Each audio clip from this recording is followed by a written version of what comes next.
ستاسو نوم دی او کوم ځای؟ زما نوم ساتیه دی، زه د اکوري یم. د خاوند نوم مې ساجد دی. داسې یو هفته مخکې موږ کره 2 کسان راغلل، یو ورسره ښځه وه.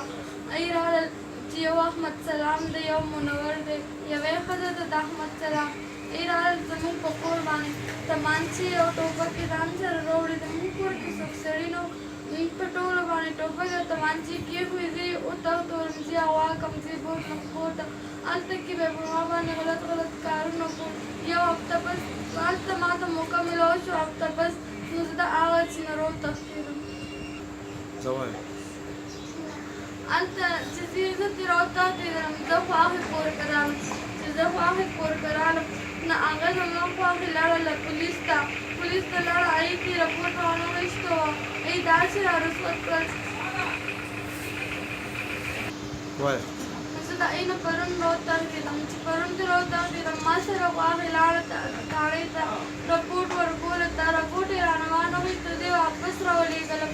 زه اوس بیا رالم، نو موږ ته زه څه وکړم؟ موږ چېرته لاړ شو؟ موږ خو غریبان خلک یو. زما خو هغه هم غریبه ښځه ده، دا یې خو څوک نشته دی. هغې سره خپلوان پرې زه انصاف غواړم. هغې زموږ نه پیسې غواړي، زما د خاوند نه. زما خاوند دباوی. هغې سره پولیسان میلاو دي. هغې د پولیسانو سره ناستې وي. هغې پولیسان د هغې هر څه مني، زموږ نه مني. زموږ به څه کېږي؟